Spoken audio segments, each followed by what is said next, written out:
Alright, hi everyone, this is Greg, and this is a bit unusual, but also it was about time to come back to some, like I called it, more whiskey learning, maybe content, which will, like I did before, about the way before now, about the finishes, how did finishes started, also about knowledge statement. Whiskies, I did a very long video of the quality is quite low because it was my beginning with a not as okay, it's not the best still, I know, quality camera and sound. Just a sec, I noticed something that I don't like technically. Yep, sorry, it went to automatical focus, which I don't want for the camera when we'll be showing you bottles to explain my point. So yeah, this is about casks, cask strength, strength of cask and cask filling, etc. Because this is a question that's often debated, but quite shortly within a live chat of other YouTubers, also question that I'm asked quickly, and I don't always have time to answer as long as I would want. So I picked a couple of bottles here to illustrate my point. And yes, last time I mentioned some of the things I'm going to say today, but I'm going to extend today what I was meaning in a recent Roy Aquavite YouTube channel latest video about cask strength whiskies. And yeah, I did explain a few things in the chat, but it's very hard for me to tape fast and also keep the under 200 words measure to explain things, and also still listen to Roy and still interact with you guys. So so it will be a bit more nerdy than usual, but I cannot go too far in some details because for those I don't have, and for others it will be a too long video, and I hope it won't be too long, and I hope I will try to keep things understandable and also for me to organize them well, which is not sure.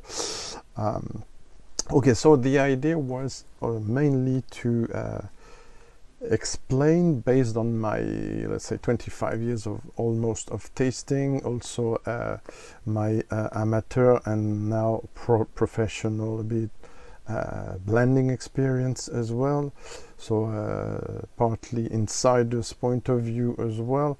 I will give you informations, I will give you opinions, and I will tell you clearly which one is information and which is guess or heard of, hearsay, so things can be more clear for you, and also from an insider point of view, like I said, because I worked closely with some producers of whiskey, so I can give you, it's not big secrets, but it's something that's not always said.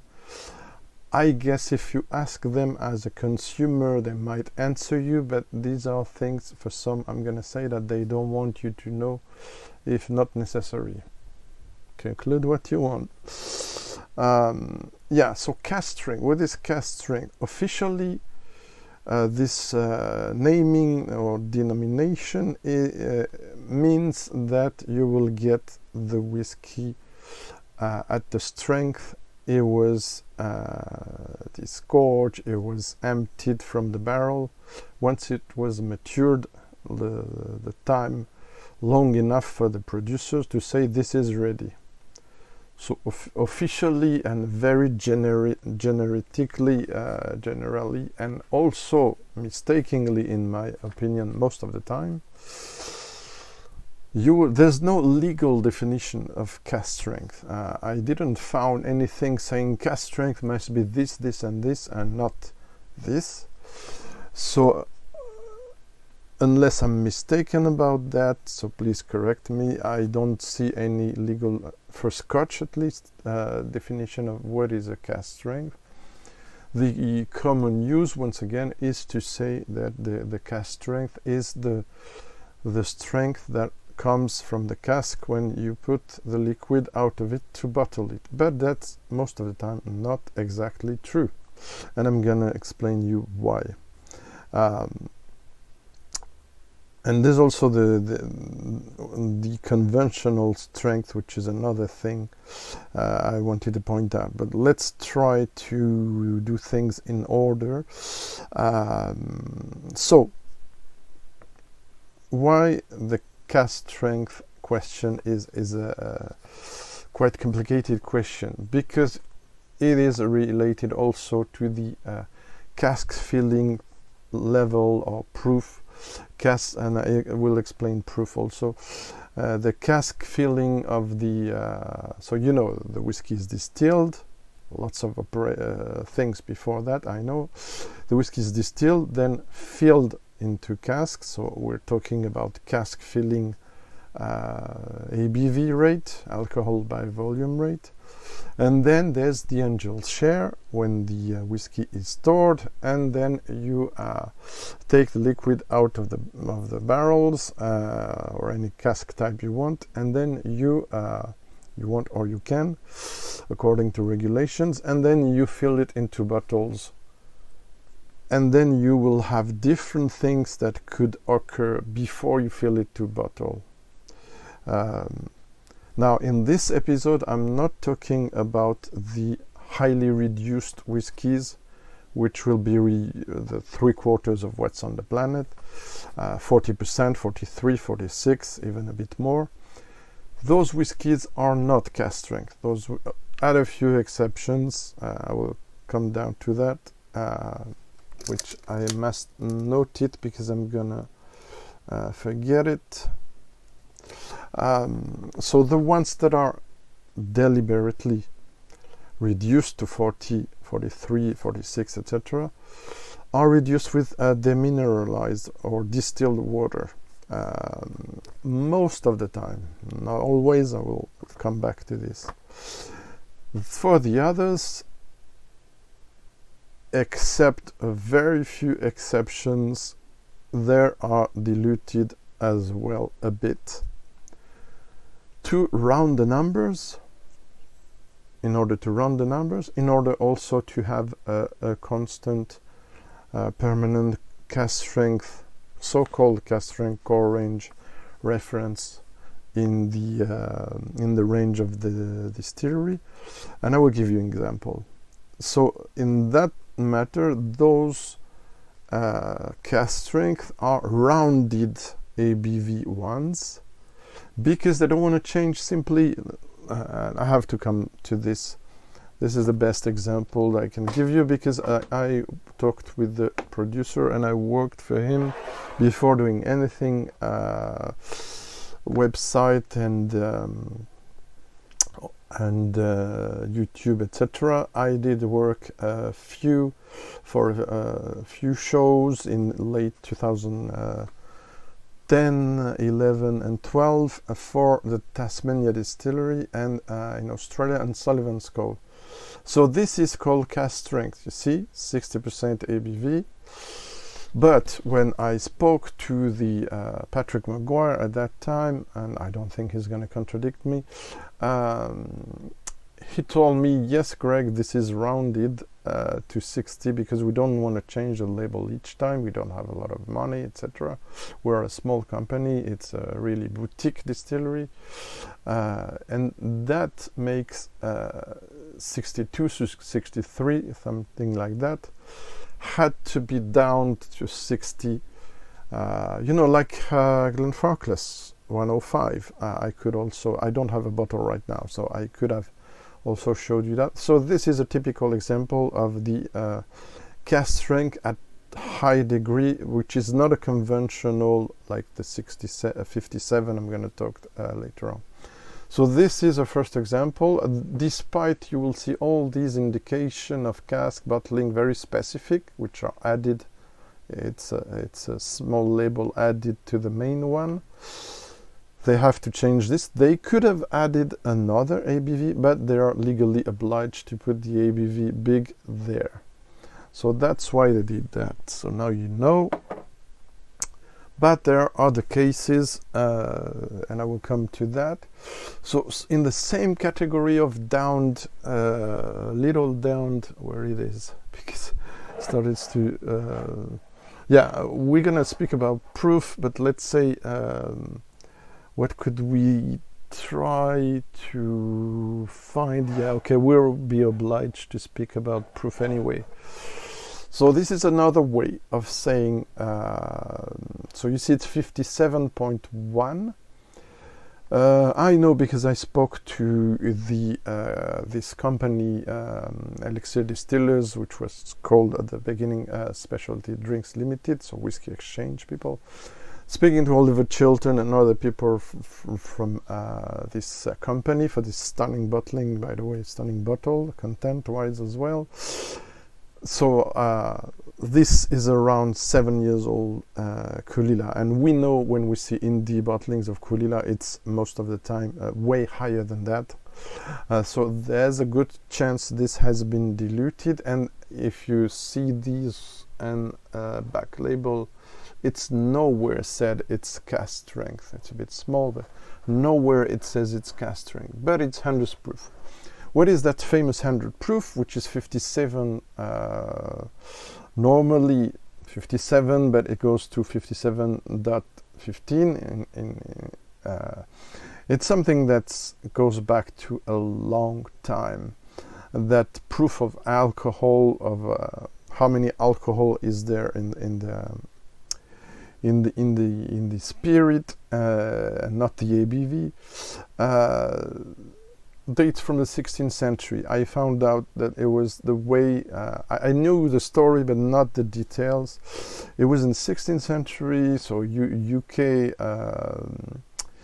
British Navy sailors, were military or not, they were anyway, for those who were in the Navy, they were paid by money, but they also paid by alcohol measure of rum, because it was still rum dominating things.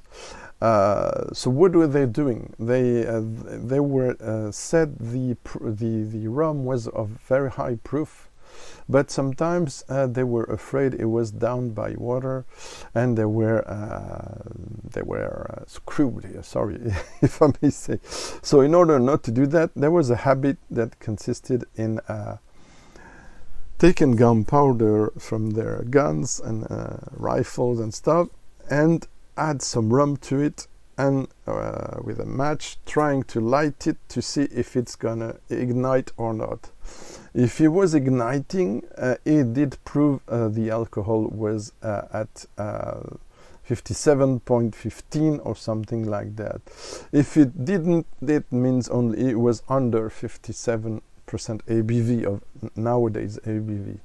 At that time, 100 proof meant 57% ABV, and proof also is used in the US, but in the US it would have been 114 proof. Now that said, the US proof is based on 60 degrees Fahrenheit, so it's different. And for instance, nowadays, because things have changed, nowadays it's imperial proof is the same, by the way. US proof today, 100 proof is 50, and UK proof for 100 proof is 57. And I'll show you. I can show you already what gives also. I have a Elijah Craig at 134. Is it 34.8? And it's 67.4 in ABV of our places, so UK, France, etc. So there you have the story. It's a very old story. So if the rum is not ignites when you put fire on it, that just means that it's under that proof. So they used that for a long time. It's the same also for this Ben Romach that you with the old label, but you see. This one is called cask strength, and for once there's a good chance I believe them. But things can go more complicated when when you go to this, because this is not cask strength, this is natural cask strength. And for me, the producers should state natural cask strength to ensure you this has not been downed by any mean with water or younger whiskey, etc., or not younger, older, etc. But except something I'm going to talk to you with, it is not really what happens today. So this is an old closed distillery from pre-Diageo owner company, and this is as a weird strength of 61.0. There was a kind of funny fashion at that time. This has been bottled, if I'm not mistaken, in 2001. October 2001. This is the rare malt selection.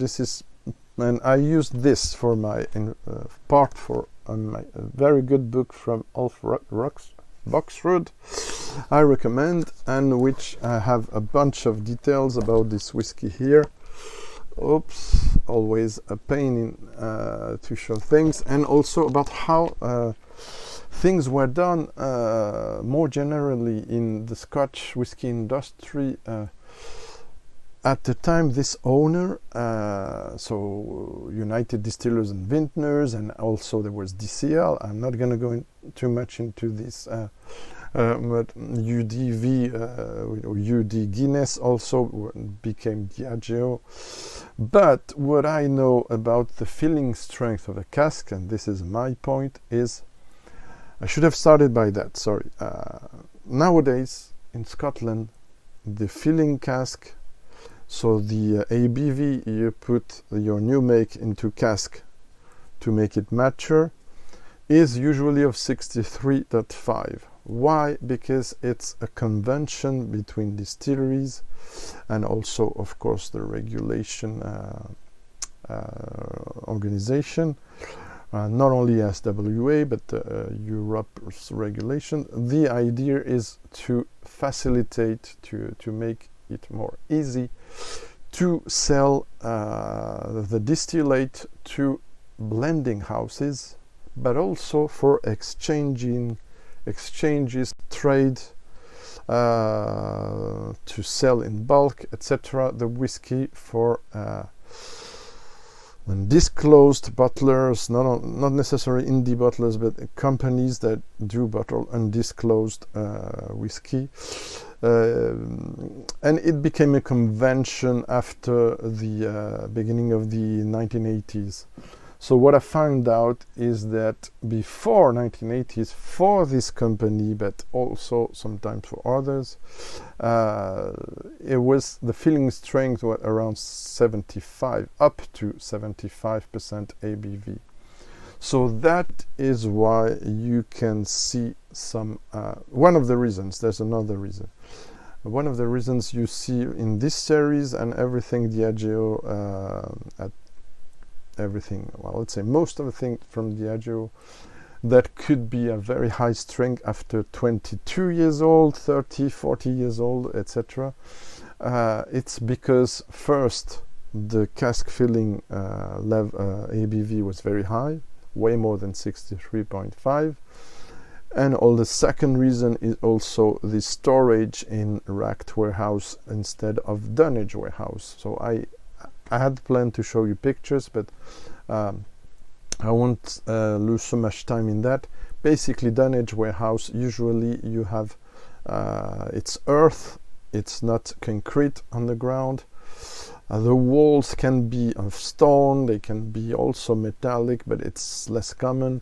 And the most important thing, the cask cannot be more than 3 high, usually, and sometimes even 1 or 2 high only. when the distilleries has room or quite tiny and super boutique, etc. Otherwise, the racked warehouse, the palletized warehouse, also they're more in concrete and iron and stuff, and they're more modern. And in that case, you can go 10 something like 10 or 12 casks high.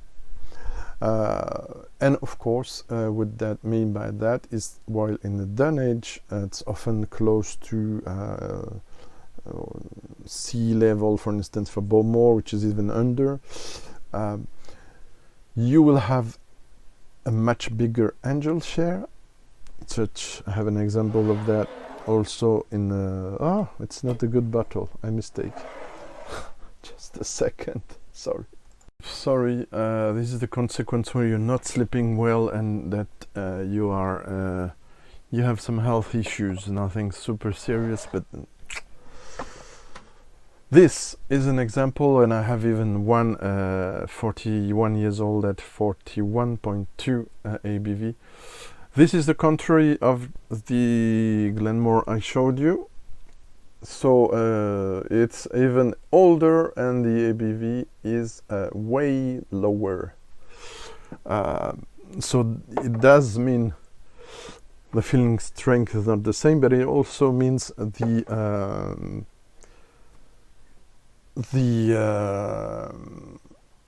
filling strength is not the same, but also probably the warehouses. Okay, like I said, quite a complicated topic, so I really hope I will make it. So forgot to say about this, it was a series, people coming on now don't know much because it was a series launched in 1995.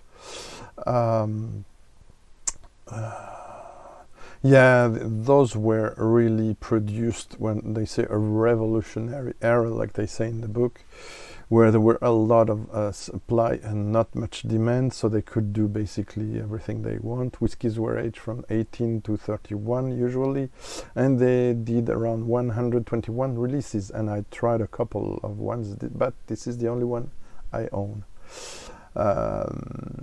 What else? Yeah, the proof did, there's something people don't know, and I didn't knew it before doing my searches for this video.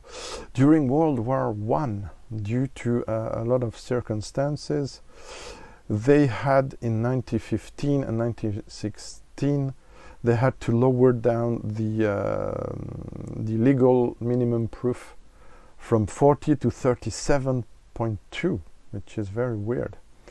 What else can I say about yeah, so it's around year 90 that 1980 that they've decided, the whiskey industry, to down the filling strength to 63.5, with a few exceptions, but I will come down to this, and 68 for grain whiskey.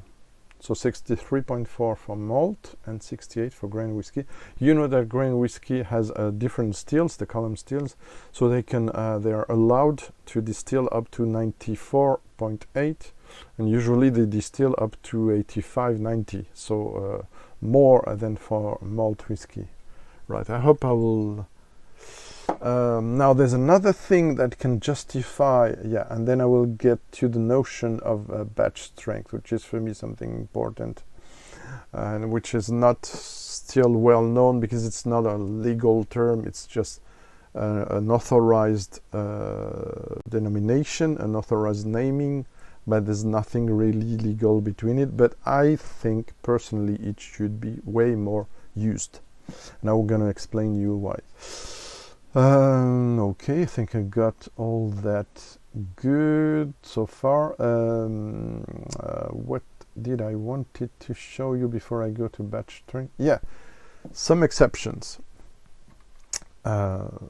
Some very famous, and yes, I have this also to show you. The 57 could be rounded, not necessarily 57.1.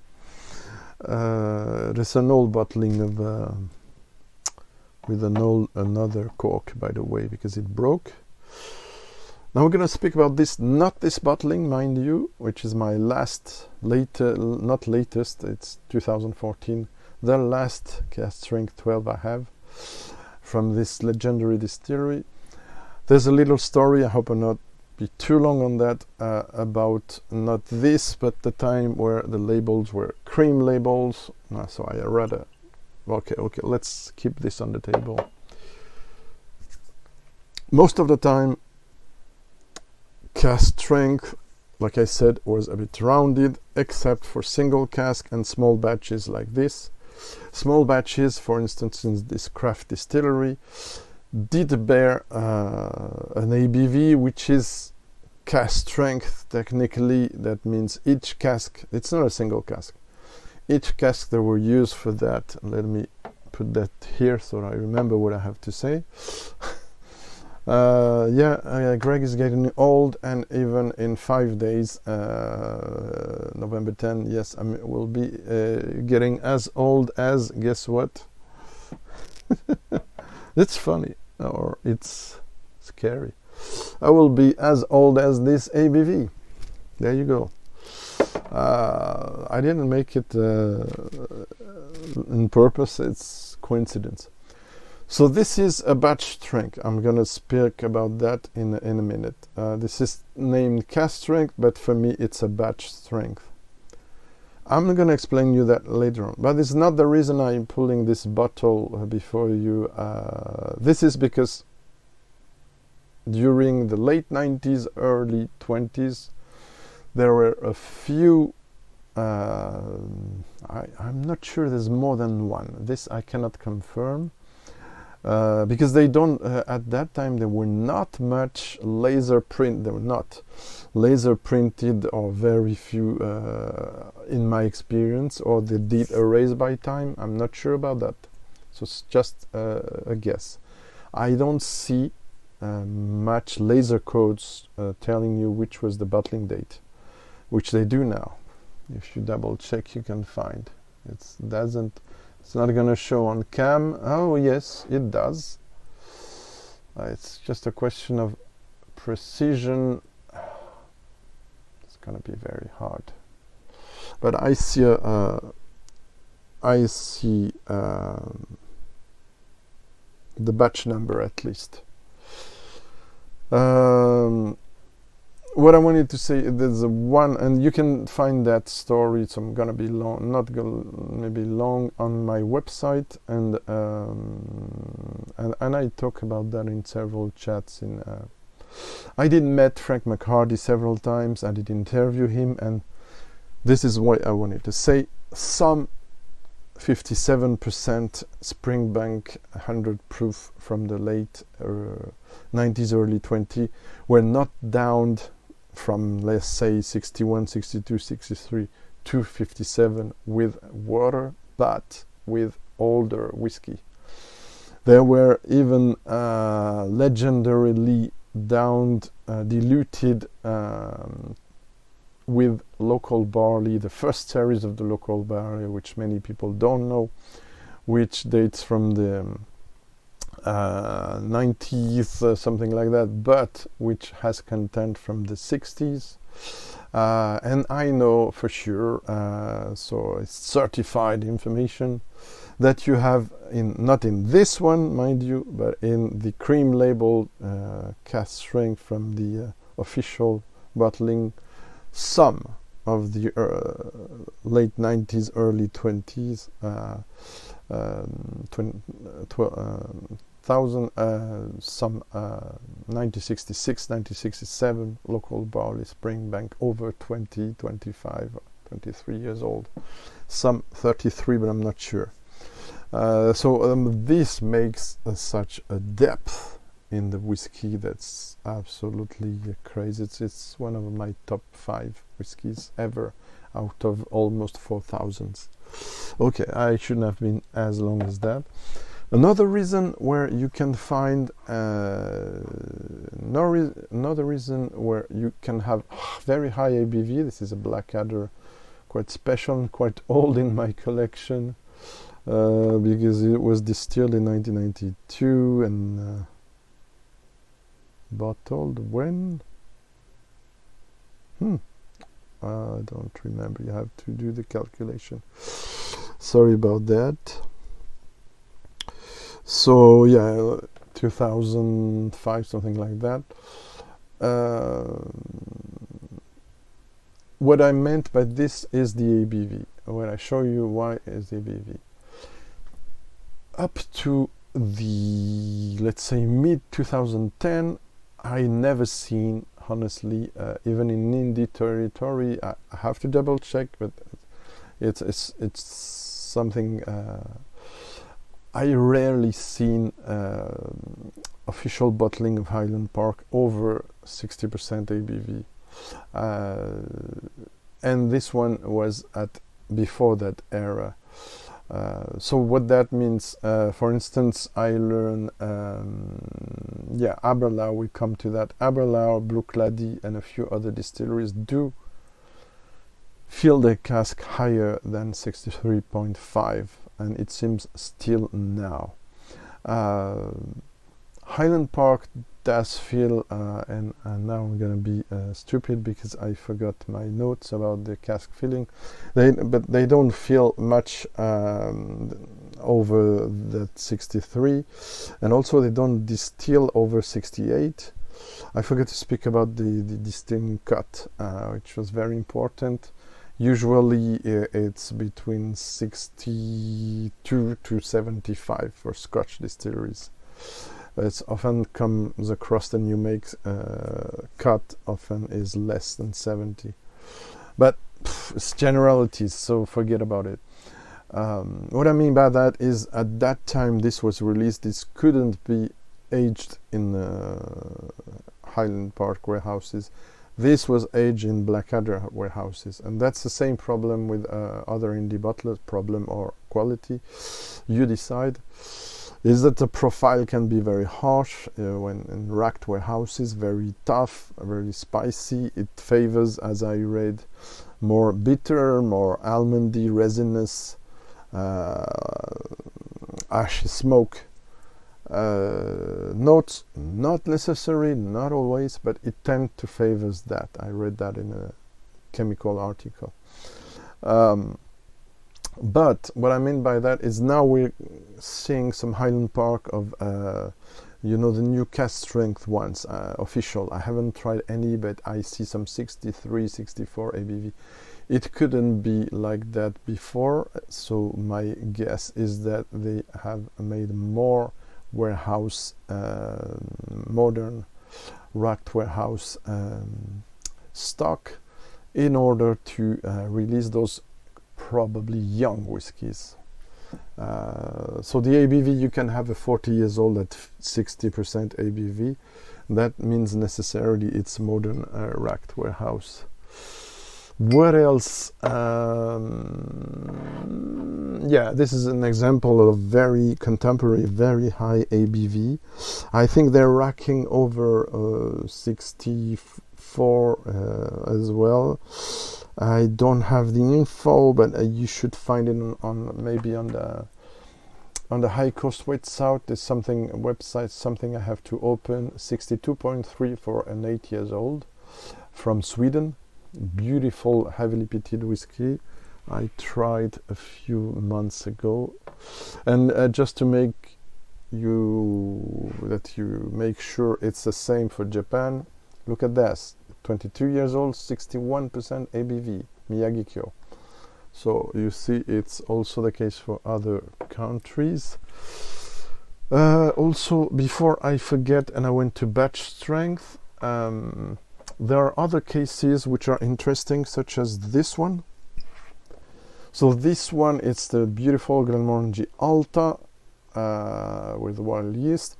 This one could be mistaken as a cask strength, but it's a high strength. It's not an official denomination.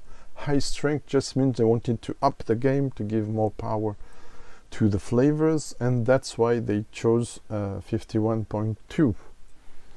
But again, maybe I didn't say that well, unless it is this case, which is single cask, right? you will not have a technically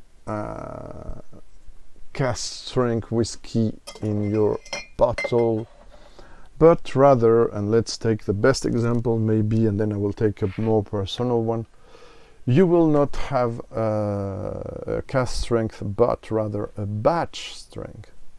I don't have a Tamdu batch strength which is written on it, this one is not written on it, to show you, but I think it's a more honest statement a distillery could do about that. Now, it's not a complete fooling of the people, if you want to know my point of view, because it is said straight from the cask. Right, look at that. Fantastic Aberlour A'Bunadh, launched in 1997. Not this, but the A'Bunadh series range. The cut at A'Bunadh is between 73 and 63. What can I say? And those bottles, around more than 60 different versions now, are up from 59% final ABV to 61, and so the cask filling at A'Bunadh, mind you, is 9.1. What else? Yeah, technically the labeling is wrong. It is not bottled from straight of the cask because it's not one cask. Now, I couldn't find the exact info, but if my memory, and it is an opinion, now if my memory is not wrong, it's around less than 50 casks, usually 20 to 50, 40, but most of the time less than 50 casks got together to do this. Why this is not cask strength? Because, and I will explain that even more, because it's not disclosed. They don't have the right to disclose. I don't have the right to disclose as well, but I can because I'm part of the making of something else I'll show you in a minute. This is straight from the cask for each one of the casks that have been used for this release. I hope it is clear.